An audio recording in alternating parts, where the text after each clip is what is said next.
What's up, guys? It's the Sound Alchemist here with Gersh1. and we're back at it again, answering your questions in another episode of For the Greater.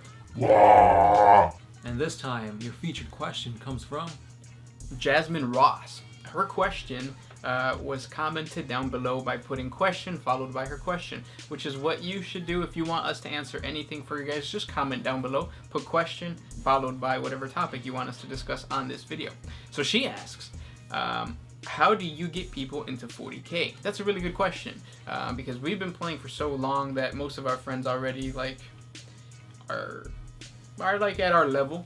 Mm-hmm. So the first thing, well, let's just answer her question. So how do you get people playing into 40K? Introduce them to the game. Yeah. The best way is show them the models. If you have a friend who likes anime, fantasy, sci-fi, yeah, stuff like that, show them a really nice, well-painted model. Hopefully you have it.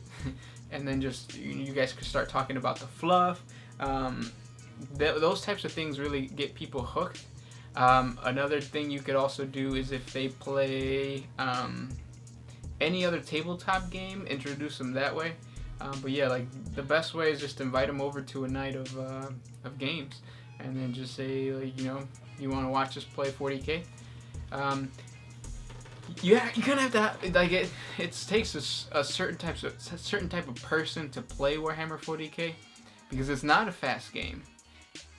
It's not really a competitive game. Like, I mean, you can make it competitive. Yeah, but in reality, like, if you choose a certain army, you're gonna win. If you play Necrons, if you play Tau, you're gonna win. Because I have had friends that I've tried to introduce them to the game who aren't too big on the models. They like painting and everything, but don't like the models. And then I say, well, the actual gameplay is pretty cool, but the gameplay is not up to par to like Infinity, Heroclix, or like what's the other one? War Machine. War Machine and Hordes. Yeah. Because those are true competitive games. Like you can, you know, regardless of what army you play, you can make it competitive. Whereas in 40K, it's very, very hard. Yeah. So find a person. Introduce him to the game, explain to him the rules, do everything you normally do, and then if they don't like it at first, like you kind of just don't continue, because then you're gonna make them waste a bunch of money. Yeah. If they're also big gamers, introduce them to the games. You've got Space Marine, Dawn of War. What's the other one? Fire Warrior. Mm-hmm. And you got a bunch of new games coming out. The Deathwing one. So. Right now is the season for gift giving, so a big thing you could do is buy them codexes. So buy them a codex to an army that they like. Once you introduce them to like the lore and all the armies, buy them a codex. If it's too much to actually spend like an actual hardcover codex, buy the digital copy. Because the digital copy is like what, $20? About, yeah, it's a lot cheaper than actual physical copies, and it's like right at their fingertips. So just swipe while you're in the bathroom. That's what I do. Yeah. If you're a baller, buy a starter set for them. Mm-hmm. That really helps them because it gives them the HQ, the troop, and then some special. Yeah, they could also make it their own figure. Because when we started, we just wanted to build and make them look cool. Yeah, we didn't even care about the game. Like we were introduced, or we came into Warhammer 40K because of the models. Yeah. So that's what I would say. Introduce them that way, and then once you actually, like, let's say they start playing, they build their models, they build their army, and they're gonna play with you. Don't be an asshole. Don't win or don't lose. Don't win. Sorry. If you're playing against them, let them win, regardless of whether. Yeah. Don't be that guy that brings 3 Riptides and like a list tailored to beat them, because it's gonna take the life and the fun away from you. Yeah, don't be an asshole. Even if you think like, no, I want to show them like how awesome it could be. It's gonna be awesome for you, not them. So yeah, definitely lose on your first game against them. Especially if you table them on turn 1, they're never gonna want to play. Yeah, they're gonna hate you for the rest of your life. Yeah. Because you made them spend $85. Well, more because you think that they buy the codex. Mm-hmm. That's some bullshit that like the starter sets don't come with like at least a little pamphlet that lets you play like the mini rules. Like the Dark Vengeance box, like those do come. Those, yeah, but like the collections. Like to start collecting boxes, it's just models. And we have a giveaway going on right now, so if you actually jump on over to the video on Monday, Tuesday, Wednesday, Thursday, we're giving away starter sets, so you can try to win one for your friend or for yourself. But yeah, let's continue with more questions. This next one is by the Almighty Coon. He asks, if you could join a 30k Primarch Honor Guard, of which Primarch would it be and why? And which equipment? He would join the Scarab Occult because he loves 1,000 Suns. He would belong to the Pyre Cult and be equipped with a one-handed power axe, lightning claws, like the ones that those Chaos Space Marines have, a Cyclone missile launcher loaded with crack missiles, and if possible, a Storm Bolter.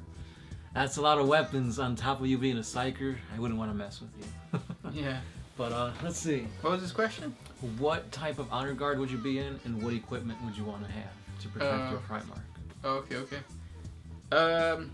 Well, which Primarch would you want to protect? Well, since you already said 1,000 Suns, I'm gonna go with my second option, which is the Emperor's Children.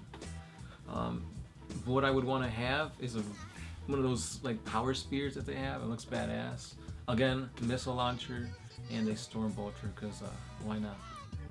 I would want to protect Corvus Corax, and be one of his like it's the guys with the dope ass wings, the jetpack guys, and yeah, lightning claws. Yeah, lightning claws, of course, so I can get in there and like just stab people. Next question comes from Crimson Lycan. Question: is it viable, tabletop gameplay wise, to make a custom chapter? Yes and no. Yeah. I'll tell you the no part, I guess, if you want to do the yes part. Or do you want to flip-flop it? Let's flip-flop it, because I don't see a positive, All right, really. So the positive with this, if you go with a generic Space Marine army, you could tailor them to be what you want. So let's say you're going to use a bunch of bolters, you could give them that doctrine that makes you re-roll, like bolter shots or whatever. I think it's the Imperial Fists that have that. So you can kind of tailor it to your models, your team. But can you do that? I thought like if you had a custom, like those types of things were only if you played Imperial Guard. Well, technically, or Imperial Fists. Imperial Fists, right. But you could just say it's a successor chapter and they go by those rules. Oh, so, okay. yeah, you could basically tailor it. But sometimes that gets a little too OP because you could be like, oh, my army was built or was made on like a heavy density planet and they all have 2+ saves. Like that's not fun. Yeah. Another positive thing too is like you can switch. So like let's say you're playing somebody and you say my chapter is a successor chapter to the Iron Hands because you want, one of their special rules. You play another opponent, you can say my chapter is a successor chapter to the Imperial Fist. Pretty sure the people that you're gonna be playing with are gonna not like you, but you can do that. Right. Because you're making up the lore. Mm-hmm. And then if you're playing with friends, it doesn't really matter as long as they're cool with you. Doing that. So that's a positive. A big negative is you don't get the bonuses. Well, because I thought you didn't get the bonuses at all if you were... Well, if you just choose like a generic one, then obviously not. But if you're doing like a custom home-brewed chapter, yeah. Okay. But again, you're right. Like I don't think they allow that at like tournaments and whatnot. Yeah, to just like flip-flop your chapter. What is it called? Doctrines, chapter. Yeah, doctrines. the doctrines. Yeah. So the answer to your question, it depends on who you play with. If you're competitive, no. If you're going up against somebody that's like that model has to have that model on it, then yeah, you can't do it. And stop playing with that asshole. It's like it's a plasma rifle. No, it's just a regular bolter. Next question. This one's by Bible Man. What's your favorite 40k fan theory? You go first. It's the one you talked about where the ethereals are secretly being controlled by like a higher power. Yeah, that's what I was gonna say too. The fact that the Tau were created by the Eldar. Right. Yeah. The Eldar created the Tau because they want a species that is not prone to the attacks of chaos or the warp. The warp. Because it's really cool. It's like a cycle. Because they're basically creating Necrons in a way. So it'd be really cool if you see the Tau sell their souls to like something else. Tau have souls? I thought they were like gingers. Gingers. Ginger Town. That's a good question, though. Did the Necroteer have... They did have souls. Yeah, because they're soulless automatrons, whatever. Yeah. Next question comes from KevC00.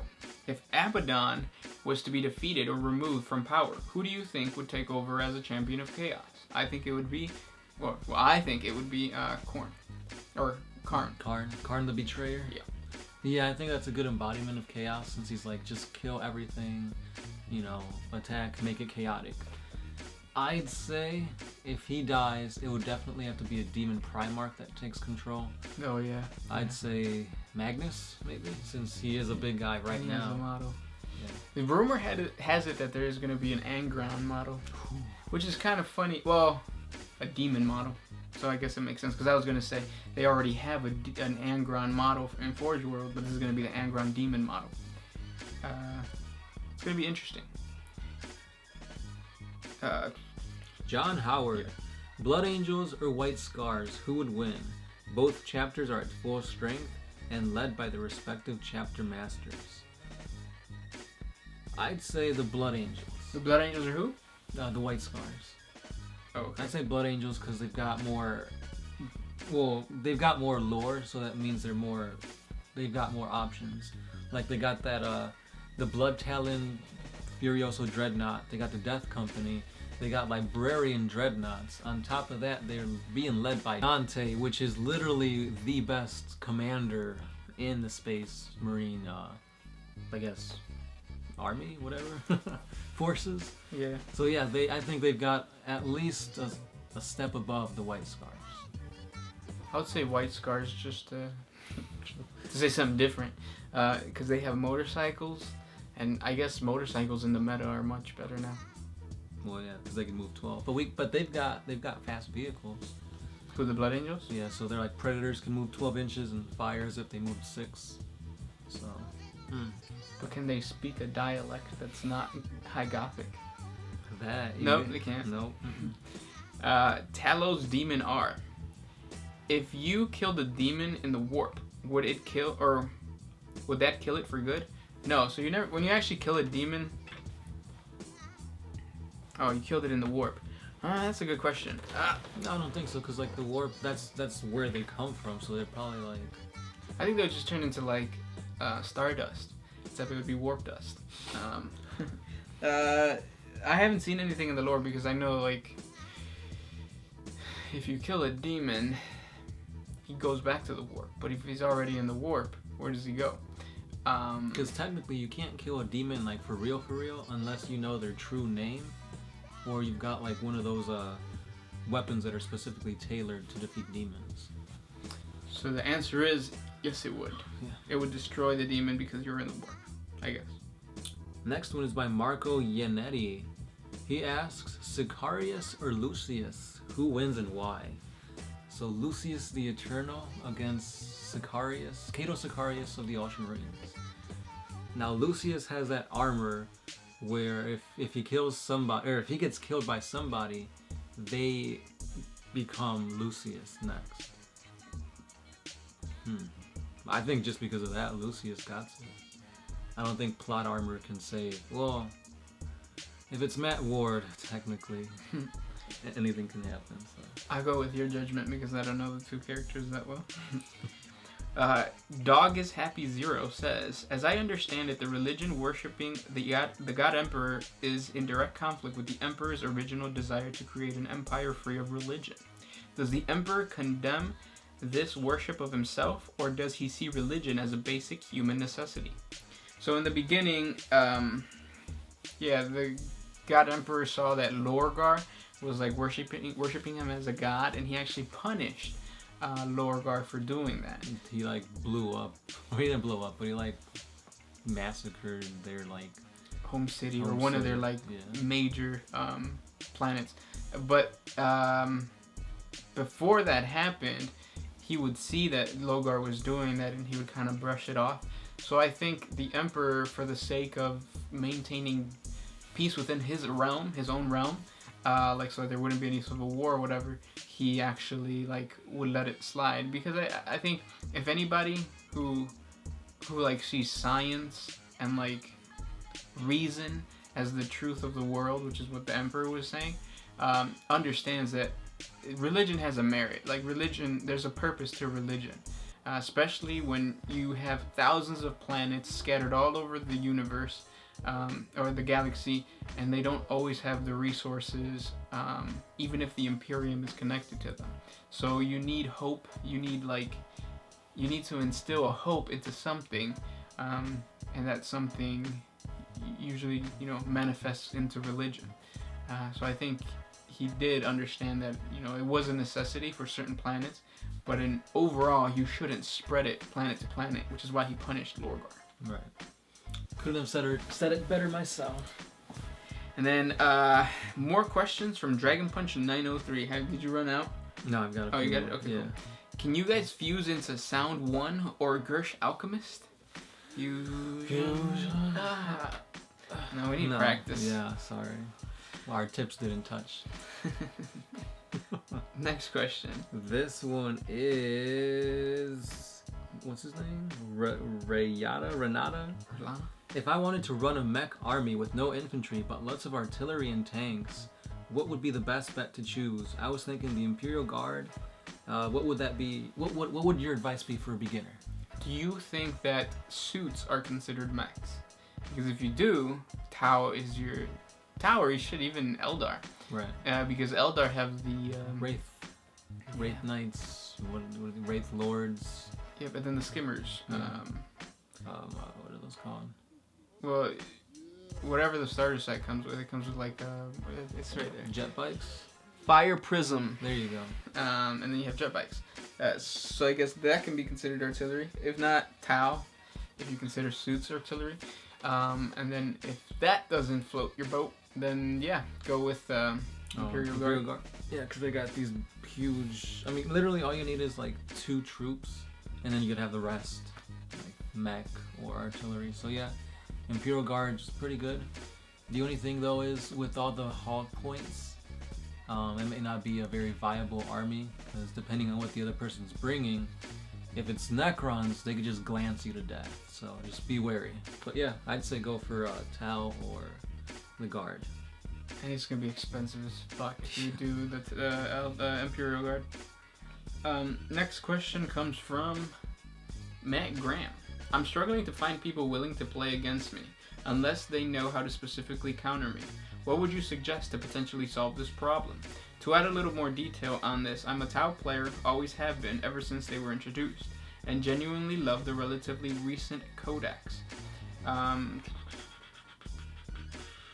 You just go on to say what you play. I know Tau are currently a strong army due to how the current rule favors mobility.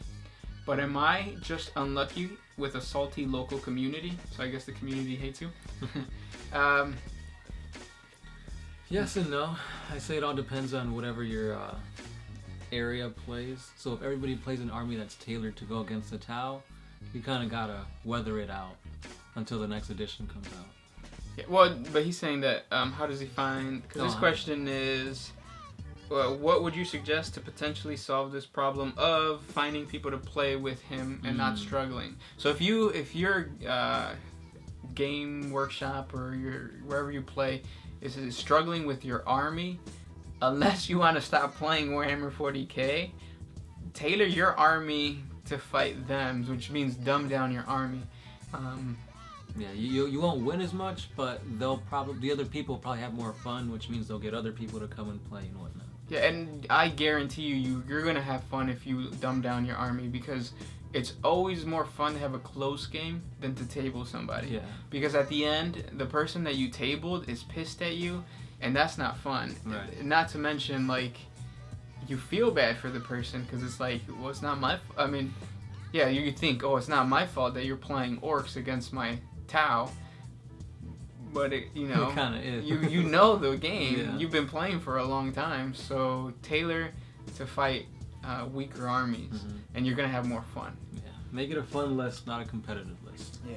And those were the questions for this week. If you guys have more questions, please comment down below. Don't forget to put question followed by your question. topic question. Yeah. You guys know the deal. As always, thank you guys for liking, subscribing, commenting, We're looking forward to your questions next week. I'm the Sound Alchemist. Gersh one. We are One Mind Syndicate, and we are out of here.